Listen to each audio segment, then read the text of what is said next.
बिस्मिल्लाहिर्रहमानिर्रहीम। मैं हूं आपका मेज़बान राजा सजाद जंग्याल, एजे के पहाड़ी न्यूज़ और राज न्यूज़ इंटरनेशनल पे आपसे मुखातब हूँ।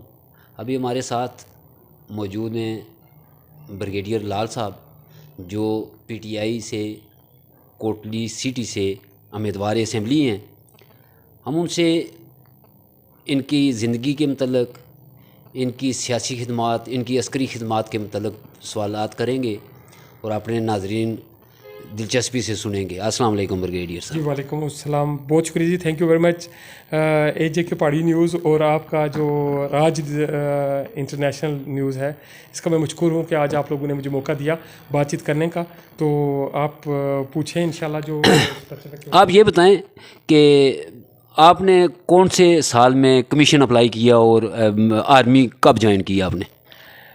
देखें, बात यह है कि मैं 1982 में पायलट हाई स्कूल कोटली से मैंने मैट्रिक किया था। 1982 में पायलट हाई स्कूल से पढ़ने के बाद मैंने इंटर कॉलेज कोटली से एफएससी की थी और उसके बाद 83 मार्च 83 में मैंने कमीशन लिया और फिर तकरीबन कोई 35 साल के बाद मैंने 35 साल मिलिट्री में सर्विस की है।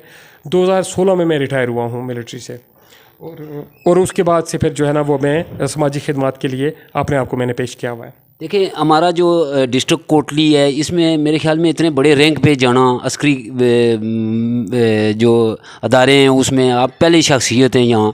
तो आप आर्मी से रिटायर होने के बाद आपने सियासत को क्यों चूज़ किया? लोग कारोबार करते हैं, सियासत आपने क्या समझ के सियासत को ज्वाइन किया है? बड़ा दिलचस्प सवाल है और मैं ये समझता हूँ कि बड़ा पर्टिनेंट क्वेश्चन है ये। मैंने जब मिलिट्री छोड़ी थी तो उससे पहले भी मैं गौर करता रहा कि मैं जिस इलाके से ताल्लुक़ रखता हूँ और जिस जगह से मैं आया हूँ, जिन लोगों को मैं छोड़ के आया था आज से 35 साल पहले, ये 35 साल नहीं है, ये बल्कि एक निसफ़ सदी है। और निसफ़ सदी में दुनिया कहीं कहाँ से कहाँ पहुँच गई।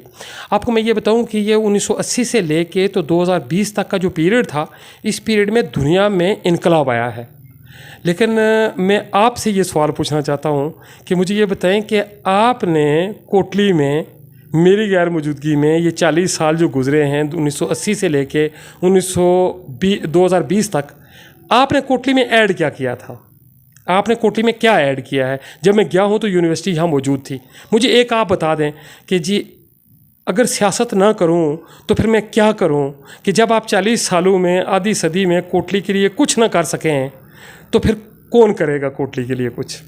नहीं तो आपकी पॉपुलैरिटी की क्या वजह है? आए रोज़ आपके साथ जोग दर जोग जो है काफ़िले शामिल हो रहे हैं। तो आप तो जॉब में ही रहे हैं, सियासत पहले नहीं की है, रिटायरमेंट के बाद आपने सियासत शुरू की है। तो इसकी क्या वजह है कि लोग आपके साथ, आपके काफ़िले में जोग दर जोग शामिल हो रहे हैं? बात दरअसल ये है कि कोटली, मैंने आज वहाँ हमारा प्रोग्राम था, डीजी एसओ आए थे, उन्होंने वहाँ पर ऊपर एक टावर लगाया है। तो उस टावर वहाँ पर भी मैंने ये कहा था कि कोटली बेज़बान है। कोटली बेज़बान है, मारूम तबका का एक शहर है और ये पूरा ज़िला ऐसा है कि जहाँ पर किसी को कुछ नहीं मिला। तो जब किसी को कुछ नहीं मिलता तो जब आप उनके हुकूक की बात करते हैं तो फिर लोग आपके पीछे आ जाते हैं। और मैं ये कहता हूँ, मैं दाद देता हूँ इस आवाम को कि ये 40 साल खामोश रही और जो कुछ इनके साथ होता रहा ये बर्दाश्त करते रहे। तो आज जब मैं इनकी बात करने के लिए आया हूँ तो ये फिर मेरे साथ आना शुरू हो गए।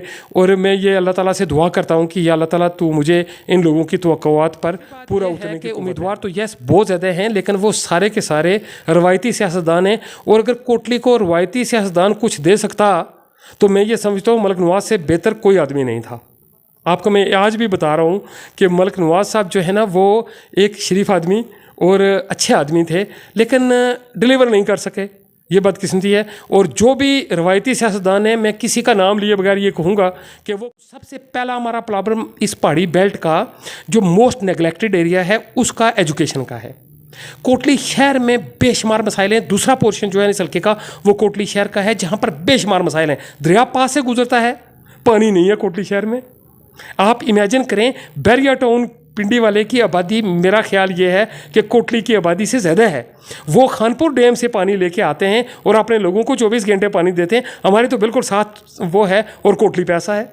मैं कॉलम भी लिखता हूँ अखबारों में और मेरे बहुत सारे कॉलमों में भी मैंने इसका जिक्र किया। सबसे पहले तो कोटली को पानी मिले, उसके बाद में आप मुझे ये बताएं ना कि कोटली 8 लाख की आबादी का डिस्ट्रिक्ट है, तो इसके अंदर अस्पताल क्यों नहीं है? कौन सा अस्पताल है जिसको आपने ये 40 सालों पिछलों में क्या आपने ऐड किया इस अस्पताल के अंदर सेहत की फैसिलिटी की? आप हैरान होंगे कि दुनिया की जो बीमारी फैलती है वो कोटली से फैलती है। रिकॉर्ड के ऊपर है कि होली फैमिली हॉस्पिटल ने एक केस टेकअप किया वर्ल्ड हेल्थ ऑर्गेनाइजेशन से कि ये कोटली से ये बीमारी आ रही है, ये बताएं ये क्यों आ रही है। वो सिर्फ कोटली में थी बीमारी। अब पिछले साल हमारी 8 लेडीज़ 8 पेशेंट्स हमारे सांप के काटने से मार गए। हमारे पास सीरम नहीं था, यहाँ पर वैक्सीन नहीं थी हमारे पास, हम तो उधर ले गए। आप देखें दूसरा यहाँ का जो कोटली का प्रॉब्लम है, पानी का प्रॉब्लम है, और दूसरा प्रॉब्लम यहाँ पर इस हॉस्पिटल का प्रॉब्लम है। ये मैं कोटली शहर की बात करूँ, आज भी मैंने वहाँ पर ये बात की। आप हैरान होंगे, आपकी इन्फॉर्मेशन के लिए कह रहा हूँ, आपके नाजरीन की इन्फॉर्मेशन के लिए कह रहा हूँ। वहाँ पर एसईओ वालों ने जब वहाँ पर वो ब्रीफिंग दी तो उस ब्रीफिंग में मुझे उन्होंने ये बताया कि जी हमारे कारनामे ये हैं कि हमने इंटरनेट प्रोवाइड किया है मस्ट के कैंपस को, जो कि पलंदरी में है, बीबर में है, मीरपुर में है, और लम्स के वो कैंपसेस जो आज़ाद कश्मीर के अंदर हैं, वो मुजफ्फराबाद यूनिवर्सिटी में भी, मुजफ्फराबाद यूनिवर्सिटी का भी उन्होंने जिक्र किया कि इनको हमने फ्री या सब्सिडाइज्ड रेट के ऊपर हमने इंटरनेट प्रोवाइड किया है।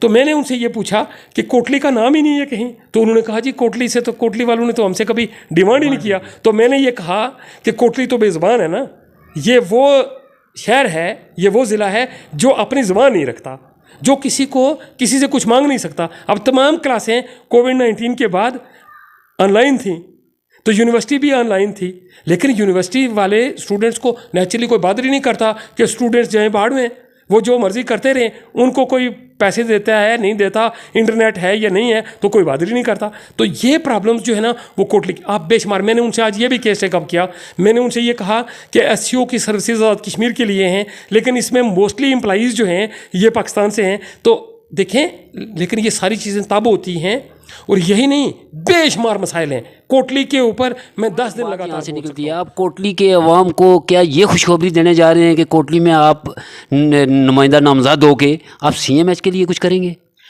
अच्छा, बात यह है दरअसल कि जी CMH के लिए जब मैं सर्विस में था तो उस वक्त भी मैंने बहुत एफर्ट की थी। अभी भी चूँकि मैं मिलिट्री से, एक मिलिट्री का ताल्लुक़ होता है, तो मेरा ताल्लुक़ चूँकि एक ऐसे अदारे से है और मैं इस अदारे को ओन करता हूं, और मैं इस अदारे का भी मशकूर हूं कि वो भी मुझे ओन करते हैं।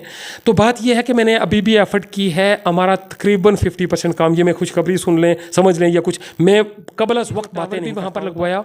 ये 40 साल हम पीछे थे दुनिया, बाकी रेस्ट ऑफ द कोटली से, इवन क्याल से भी हम तकरीबन 25 साल पीछे थे। तो कोठियाँ वालों को पहली दफ़ा ये डाटा सर्विसेज प्रोवाइड की गई है। शारदा से लेके सप्लाई तक तो कोई सर्विस नहीं थी ना। तो अभी आप जब इस रोड पर ट्रैवल करेंगे तो आपको फुल सर्विस मिलेगी इंशाल्लाह। पहाड़ी में आप कोई पैगाम देना चाहें, आप अपने जो अलकाया बाब है, सिटी अलकाया जहाँ से आप इलेक्शन लड़ना चाह रहे हैं, उनके लिए क्या पैगाम देना चाहेंगे आप? 2 गल्लां और 2 दरखास्तां मैं करना चाहना इन्हां लोकां नाल। पहली दरखास्त मेरी यही है कि ये पहला चांस है, मैं अपने दिल च सोचा है कि मैं कोटली वालियां गी, इस कोटली हल्के वालियां गी चाइस देना है।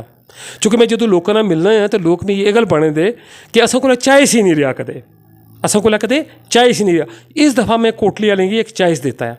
तो मैं दरखास्त उन्होंने ये करना है कि जी अपना फैसला सोच समझ करना, सोची समझी तो फैसला करना, और सोची समझी तो फैसला कर सो, वो फैसला सुनो 100% दुरुस्त हो सी। ये नंबर 1 दरखास्त है मेरी। दूसरी दरखास्त मेरी यही है कि इलेक्शन वाले दिन बाहर निकलना ज़रूरी है, ठीक है ना। जदों तुस घर बेहते अगर आखने रो कि साढ़े नाल ज्यादती हुई है, असेंगी फैसिलिटीज़ नहीं मिलियां, असेंगी फलानी चीज़ नहीं मिली, तो तुस खुद अगर वोट ही नहीं दिते, घर 10 वोटों चो अगर 1 वोट गया है ना अगर करूँ, तो इसका मतलब है तुस वोट नहीं दिते, और जो वोट नहीं दिते तो तुस डिजर्व ही ना करने फैसिलिटीज़। इस गल्ला मेरी दरखास्त ये है कि इलेक्शन वाले दिन बाहर निकलना बहुत ज़रूरी है, वोट देना बहुत इंपॉर्टेंट है। उस तो बाद ये तको कि किसकी देना है, सोची समझी तो फैसला करना है, और इलेक्शन वाले दिन बाहर निकलना है। ये मेरा पैगाम है कोटली वाले वास्ते। बहुत शुक्रिया। हमारे साथ थे ब्रिगेडियर रिटायर लाल हुसैन साहब, जो PTI से उम्मीदवार असम्बली हैं यहाँ कोटली से। इसी के साथ राजा सजाद जंग्याल को AJK पहाड़ी न्यूज़ और राज न्यूज़ इंटरनेशनल से इजाज़त दें। अगले प्रोग्राम तक के लिए अल्लाह हाफिज़।